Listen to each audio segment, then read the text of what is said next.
Welcome to another episode of Mumble Jungle. This is part 2 to our film podcast episode where Gage, Megan, Nathaniel, and I talk about movies. I hope you enjoy. You mentioned the Percy Jackson show. I Yeah. completely forgot that was That's thing. it. They yeah. redid the Percy Jackson for a new. They're using 10-year-old kids for the actors, like age appropriate actors, and it's like gonna bring in a new audience. And now those kids are gonna go read the To books. be fair, I like the that Rick cast Riordan from the did. ones when we were a kid. I thought they were Yeah. bad movies, but they were fun movies. Speaking of like young adult novels, Maze Runner. I wasn't into them. I'm sorry. Never. First one's cool. I was a huge fan of the Maze Runner. I never read them. movies I never watched them. because I was like, wow, and this is a really cool concept, and I really like the idea of these people being in a maze and trying to get out. I thought that was so cool. Yeah. Like partway through the third book, I quit. I will say this. I watched Maze Runner 1 only because of Dylan O'Brien, and then I didn't watch anything else. The eyebrow kids in there. Now, I only read the first book, but I've seen all the movies, and I love the first movie, and they get kind of like okay after that. But in the last one, this is a spoiler, but I'm just going to go out and Spoiler say it alert for anyway. This movie that came out forever ago. Whoa! Watch out! Close your ears. You all know the main love interest lady that is sent into the maze and like ends up Just say yeah. that ends up Yeah, like the black girl. Dylan O'Brien's character and her, and they end up like obviously a love couple thing. Okay. Yeah, she turns evil. And at the end of the end of the last movie, she's sitting on the top of a skyscraper and it explodes and she just falls down into it. And I'm like, what the what happened to the maze? See, they lost me when they get out of the maze on in the first book or whatever. Yeah, at the very Yeah. end. And then they're like, all right, immediately let's start then they shoot explaining. Chuck. Let's start Yes. explaining everything. I don't like when stuff does that. Boo. Like, It just like skips ahead. yes, Yeah. you create this thing that we all really want to see, and then you immediately tell us how it ends. It's like in Star Wars when they immediately were like, let's start explaining the Force. Let's start explaining the magic. Yeah, it's I not don't it's want- not fun. It's show not tell. I don't Yeah. want to learn about the maze. Yeah. It's more interesting for it to be a mystery. Yeah. It's like, I don't want to learn exactly what the Force That- is and that they're little creatures. I don't care. This isn't a movie, but Attack on Titan, whenever they like figured out everything that was happening, Boo. I got kind of bored for a little while until like the other stuff started happening. If you're going to explain everything, you need to have a more interesting mystery. To happen. Well, Something to the latch thing on is to. that Attack on Titan doesn't get explained until like season 3, and there's 4 seasons, and the 4th season is wrapping it up. That's fine, but when you have 4 books and you explain it in like the Yeah, first it's 2. no fun whenever you get out of the maze and they're like, all right, here's everything you need to know. It's like the when maze. romance in TV shows and movies is more interesting when the people are not together. Will they, won't they? Yes, it's more interesting whenever we're like, are they gonna kiss here? Maybe. It's not interesting if we know that they're gonna kiss. And that's why, because obviously you have to have a resolution at some point. I think TV shows that run on too long, Yeah. that's why they're not interesting anymore. It's like, I agree. I love things that are self-contained, and they know that, and they have that plan. I do not understand anyone that likes One Piece. Andor, they were going to make 3 seasons. They're like, we can get the story we need to get out without filler episodes in 2, and they canceled their own 3rd season. I don't hate Star Wars, but I really don't care. I like Andor. It's so Andor is a really good show. I like and one, it's season because it's not that MCU action thing that most of the latest Marvel It's movies have suspenseful. turned into. It's got a plot. You could take the story, take Star Wars out of it, slot in Yeah. like World War II as a setting, and it would still work. Yeah. I hate incompetent antagonists. Yeah. It's so boring. That has like been every Star Wars movie until Andor. It's been like seemingly some of these MCU movies. It's like, I know who's gonna win because you guys Yeah. have you have all the roadmaps out everywhere and the mystery's gone. This is what I like about Andor too. Sorry, I don't mean to. This will be No, you're quick, good. but in Andor, you're watching all these perspectives of good and evil, Imperial and Rebel, and you're like, I like the Imperial people. Like they're actually interesting, and I almost don't want them to fail, Right. but I also don't want the Rebel people to fail. So it's interesting whenever I'm like, I don't know who to root It's for. more interesting when someone's not just like a cartoonishly evil villain and is evil for the sake of being evil. The perspectives you see in the show are of evil people because they are doing bad things Right. and they're working for a bad everything. But like whenever they're talking, it's always about like peace and justice and their point of view of bringing like order. Like Right. it seems they have like again, the road to hell is paved in good intentions. Everyone seemingly has good intentions, and then as the And you they get into seem the- like people. As you get to the later part of the second season, though, you obviously see the cracks starting to show. Yeah. Right. And you're like, ugh. They're still people to me, which is it Everyone's makes just- it interesting. They're just good at their jobs. But okay, so incompetent antagonist. Like what degree are we talking about? I'm just gonna start even yapping about Star Wars even more. But Yeah, it's let's bring up- completely are you different. bring up Are you one of the big specifically ones. mentioning the newest three Obi-Wan, the show. But are we talking about like Oh, that like a one. comedic movie that like the antagonist No, is no. purposefully? No, that's fine. No. He's talking about Serious. the Obi-Wan. In Obi-Wan, Okay. in the Obi-Wan show, I know nobody else has probably seen it, but like Obi-Wan himself and like a small child, Leia, literally just like walk and stroll through like an Imperial base. Everyone is bad at their job. No one is doing their job. I will say And everyone sucks. That's the thing, is that it's about like, oh, that just seemed way too convenient. Like whenever I it's was so watching convenient. Raiders of the Lost Ark, I love that movie because it's like a childhood nostalgic movie, but I watched it recently, and Raiders of the Lost Ark, and I was like, all that was just so convenient. Like he Yeah. just breezed right through that. Yep. I hated Indiana Jones. Which one? because We it was only at the- watched Raiders yeah, of the yeah. Lost Ark, which is unfortunate because it's it's a good one. I like think it's good. I like it, but I don't like it. They're I classic hated fun it adventure for one movies. for one reason and one reason. Well, one very specific reason. The love interest. What's her name? Marianne. I didn't even know her name because Oh yeah, she just screams. the entire movie, I Yeah. swear, 90% of her lines are Indy. Yeah. Like it's Oh my literally just God. help. Yeah, I need to that's be pretty saved. annoying. Oh, I forgot about that. Yeah. She adds nothing. She adds nothing to it. And she's the only female character in the entire movie that like is actually like she's the only And named consistent. female But character there was in the movie. monkey. Yeah. The monkey. And he tragically dies to poison. I don't like villains, which you had mentioned, that are evil solely for the purposes of them being evil. And this is something I brought up with Megan.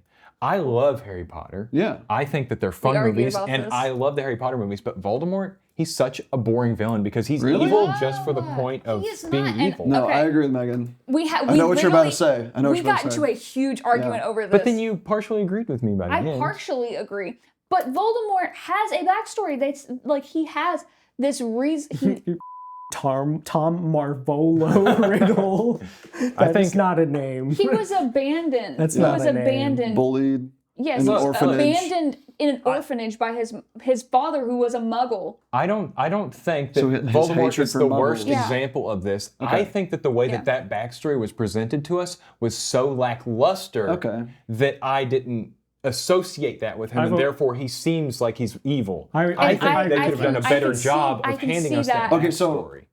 Sorry, Right? Megan, you go ahead. I could see that, but I do think that do have a point. it's you can I don't see think he's his the reasoning. worst. And also, he says in the very first movie, Voldemort says, "There is no good and evil. There is only power, and those too weak Okay. to seek it." Well, we can talk That about is something a Puss all day. cartoonishly evil character it would is say. it is a search for power because he feels powerless. I think that there's a worse example that I want to elaborate on real quick. Grindelwald. No, In because those I never movies. saw those movies. Sauron from the Lord of the Rings, who's literally, Is he quite cartoonishly literally evil? only evil Yeah. because he is an evil entity. Now, that's coming from a religious perspective of Tolkien, who wrote it as sort of like he is this otherworldly spirit who is evil. Well, which, Lord of the Rings is Catholic. Like I mean, yes, that, didn't but know. also he says he said he says it. Tolkien says Yeah, it. It is Catholic. I get that. So Fundamentally. I get the reasoning behind Sauron being evil for the sake of being evil, but it also doesn't make him an interesting villain. But of course, I still love the Lord of the Rings, and also There are other things the that Lord of make the him Rings interesting. isn't about Sauron, really. No. So that's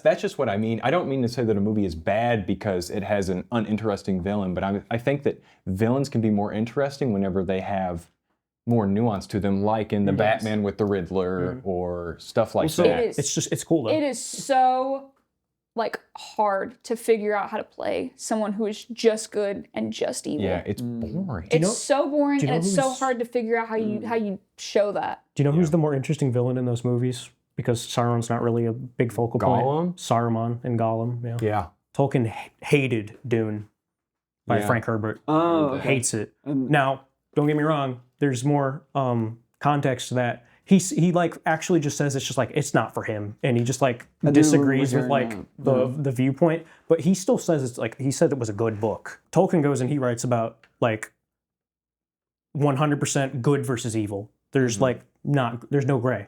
At least from his point of view. It's like Catholic theology coming from him. Yeah. And how he wants to put it out there. And it's like, I mean, who are any of us to say this, right or wrong? Right. But he looks at Dune, where everything's like shades of gray, and like the whole point is that like Paul is like a Messiah figure, and that it's all how you shouldn't trust or just like revere a Messiah and just follow it into the unknown. And Tolkien's like, not what I think, man, but still good. You did a good job, but not what I think. I had a connection I wanted to interject, but I didn't have the ability to. We all were talking about Heath Ledger and how great of an actor he is. I wanted to sidetrack to another movie I watched this year of Brokeback Mountain with Heath Ledger, Jake Gyllenhaal. I freaking loved that movie. And it was weird because there was always a stigma to me around Brokeback Mountain, like, oh, it's the gay cowboy movie or whatever. I finally sat down and watched it. It's a really, really good movie. I've heard like good the sound. things. I gave it a 5 out of 5. It's just so good because of the time setting it was in, the way it covered it. It's based on a book. And They usually are. I don't know. It was just so good. The soundtrack was so good. Jake Gyllenhaal was awesome, and then obviously Heath Ledger was amazing. And I didn't realize what's her name, Anne Hathaway is one of the wives that they both. So both of them in the story, they have their love interest. They go their separate ways, and that's an unrequited love. So they get married in the society that they're in. Both of them, Heath Ledger and Jake Gyllenhaal's character, get married to these women. Jake Gyllenhaal marries Anne Hathaway's character. Heath Ledger marries, I don't remember her actress's name, but marries someone else. And they continually meet up over the years, and every now and then to go to Brokeback Mountain and meet up, because that's where they did this whole thing. They hang out. Yeah. They do some guy stuff together. They were roommates. I want to bring up a classic, a cult classic that people love that I hate. The Big Lebowski. What a boring movie. I did not like the Big Lebowski. Steve Buscemi. We watched that. I love Steve Buscemi's in Buscemi. that. I love Steve Buscemi. Yeah. We watched that together. And obviously it's been on my list, right? Because everybody 'cause it's on talks the about movie the list. Big Yeah. Lebowski. It's got Shut up, like an over 4-star out of 5-star rating. So you happens didn't care for the Big Lebowski? No, we watched it the whole time. I'm wondering, when is this going to be good? Oh, I'm thinking of The Yeah. Blind It Side. never was. Donnie Darko, So sorry. Fight My Club, pen. Drive, American Psycho. I like those movies. I like some of them a lot more than the others. All of them, I think, fall into that film bro camp, Yeah. where then I just have to sit there and hear about it and how they gotta jerk themselves off a little bit, and they're like, I'm so smart. This movie's so underrated. No one's ever heard of these. And Donnie Darko has always been the worst offender for me for having to hear about it all the time from other people. Okay. And I'm like, it's not the most procedural, mind-blowing thing I've ever seen. Yeah, the Minecraft It's movie. just a good movie. I that's what the like Minecraft Donnie movie is. Darko. I don't think it's the best movie I've ever seen. I have to hear about it all the time. Like it's a sleeper. My from least so favorite, many people. My least favorite thing about Donnie Darko is how they expose the pedophile, and then they reset time, and then he's not exposed anymore. And I was like, what the And Max said it out loud when we were watching the movie. It was like the second or third time I had seen the movie, and Max, it was his first time, and he goes, well, what about the pedophile? Yeah. He's just free now? Well, I don't think it was that he reset time. I think it's because Jake Gyllenhaal's character, Donnie Darko, was in this weird thing that he knew he was going to die, and he couldn't do anything about it. So he just he walks back into his room and just dies. Do you guys have a movie that makes you feel an emotion that you can't quite describe? Like you feel, you just you go through and you watch it and you just really get invested, and then you just feel like a certain way that you can't quite pinpoint. Like when I sit down and I'll watch Blade Runner 2049, and for when I'm finished with that movie, every time I feel weird, and I don't know how to pinpoint exactly what the hell I'm thinking and why I feel so weird about it. It's not a bad feeling. Yeah. It's just like a weird. It's like a in relation to melancholy. that being your favorite movie, or It's not even my favorite movie. okay? It's He up likes there. it, though.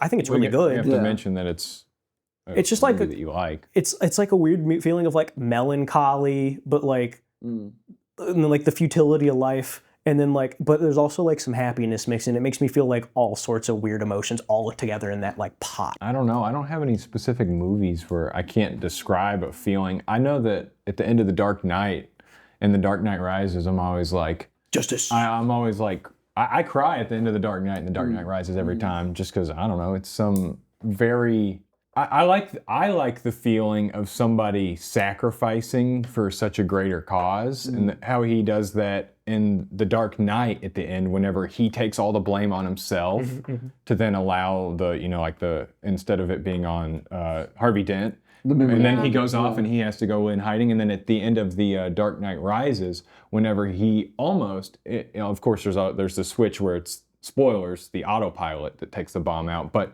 the idea that he was still very much willing to take that nuclear bomb out to save the city. But I like it when it's not something super grand, where it's just like, I think you'd be hard pressed to maybe find somebody that wouldn't be like that sacrificial lamb to save like a whole city. I think that's might even be somewhat common, because I think a lot of people are pretty good and would be willing to do that, because how many firefighters are there, That's like almost true. In EMTs. That's like a thankless job. That's a very similar. The thing in Blade Runner is that like his sacrifice is so small. Like all he does is like he sacrifices himself to make sure that Deckard doesn't die, so he can reunite him with his daughter. Because like the only choice is like he is then choosing to be human in a way. And you're like, that was so small, and he really didn't need to do any of that. At all. It is a little bit more than that, because if they have the thing that the replication, they can influence that, and it's big. It is a little bit bigger than just that. Kind of, but it's also like open to where like you don't even know if they can figure anything like that out, because they've been trying for so long. They f it up every time. Because the whole point is like Deckard got the replicant pregnant. Yeah. And no one knows how or why, and they want to do that so they can be billions more among the stars, because the replicant slavery is legal. What about you all? Any special movie feelings? The Tim Burton or the stop motion films. Oh, yeah. They make me feel very uncomfortable, and I don't know why. I really like those movies. Like I like the movie, but I just get this weird which one? The Corpse Bride. Oh, yeah. I don't know if it's like how the characters move or like the overall feeling of the movie. It just makes me very uncomfortable. I think stop motion movies are so cool. They're not my favorite by any means, love stop motion, but I think they look cool. I respect the dedication. Yeah. I couldn't do it at all. Specific movie that makes me feel like a feeling whenever I watch it. Is it an unexplainable feeling? Yes. Cool. Little Women, but specifically the Greta Gerwig Little Women. It came out like 2019 or something, right?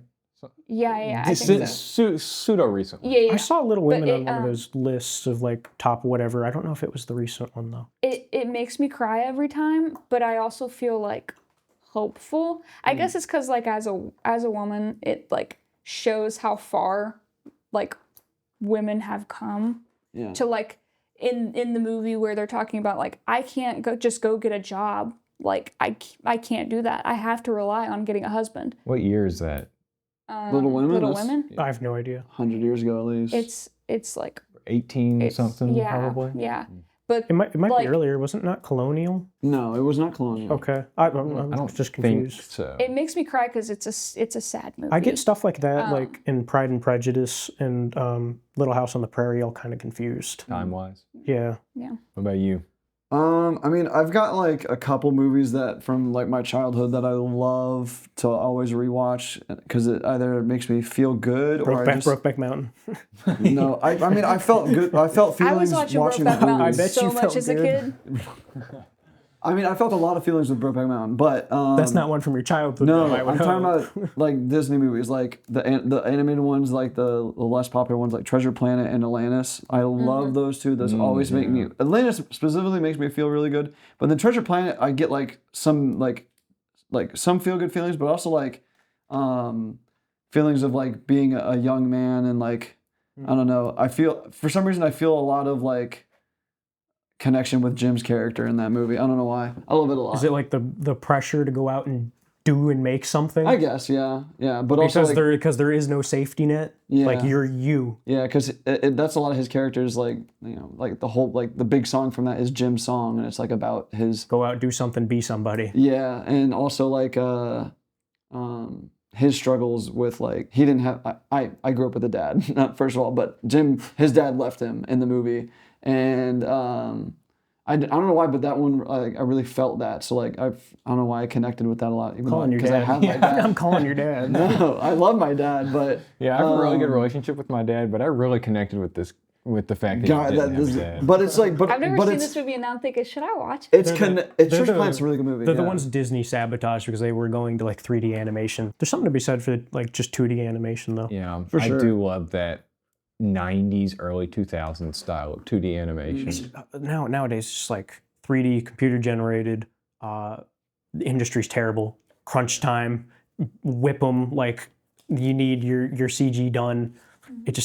A lot of it seems so soulless. But you know what terrible. movie? You know what movie that animated that came out recently that I thought looked really beautiful was Puss in Boots: The Last Wish. That movie does look good. That looks like a It's an freaking amazing movie. It's just a good I watched it 2 times for the first time in one night. Yeah. At your house. Yeah. The 3D animation industry needs to get its under control and not be like just like the worst place apparently to work because the crunch is just so awful. Yeah. They like it's like almost dehumanizing the way they treat like animators and stuff because it's just like they need done.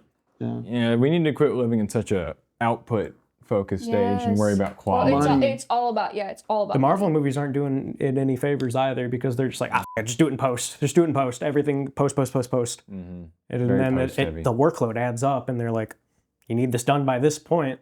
Yeah. And they have 18,000 firms all doing it from outside company. That comes from like, it's so expensive to have that set up and running for the amount of time that you would need to actually do that stuff. Matt Damon talks about how they don't do like mid-budget movies anymore. It's either all or it's nothing because of like there's no you get all your money on the back end.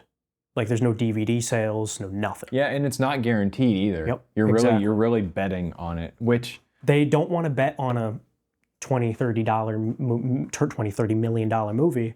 They want to make the 500. They want to make the $100,000 movies that they are guaranteed to get like a return on.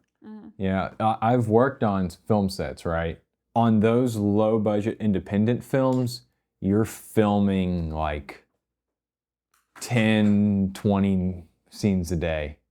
And on those like huge budget movies, you're filming like 3 scenes a day. Yep. And it's definitely like quality versus time versus money. Yeah. And trying to compare all those things. It's also just like leading to the detriment of just kind of like movies in general. Yeah. Because like everything just becomes very top down, budget, money oriented to what is the most likely thing to then throw into a test group to then see the return on it.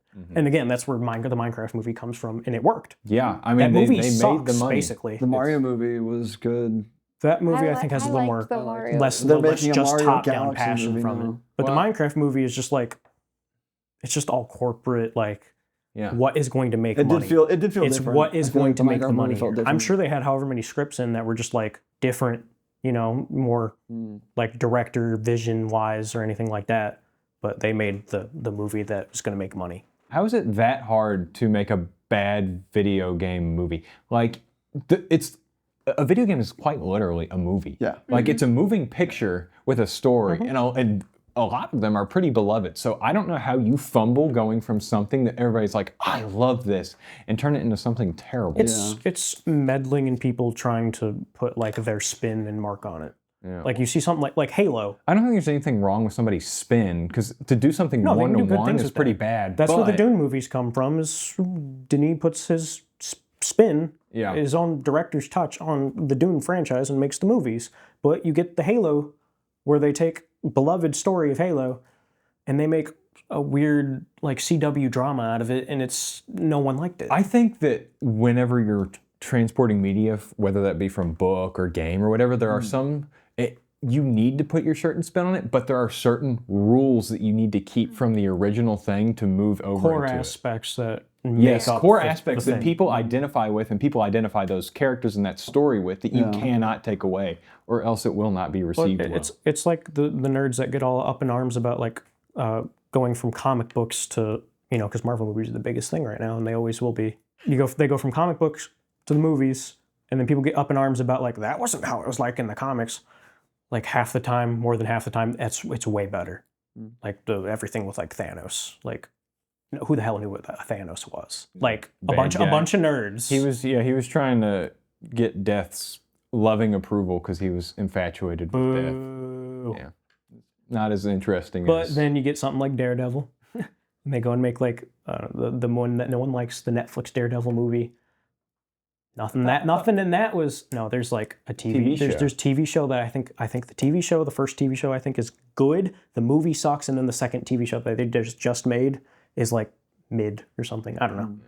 But the movie is famously terrible. It's Colin Farrell, like the Bullseye guy. I remember there was some Snake Eyes or G.I. Joe movie that came out within the past 8 years where they unmasked Snake Eyes, and his whole thing is that you do not unmask Snake Eyes, and he does not talk. And they had him unmask and they had him talk. It's like Master Chief. And nobody wanted that. In Halo, they took his helmet off. Yeah, what are you doing? I know about that from Smosh because they were talking about it on. It's so weird. I'm gonna go ahead and blame somebody who just wanted their face on camera. Whoever's playing Master Chief is like, I can't act under a helmet. God forbid, no one could ever do that. Anything else for today? Yeah, I think that's pretty good. I think it's pretty good conversation. All right, everybody, thanks for watching. If you like this sort of stuff, then like the video and stick around for more podcast content. We also do board game content on the YouTube channel, so you can check that out there under the same name. And yeah, thanks for watching. See y'all later.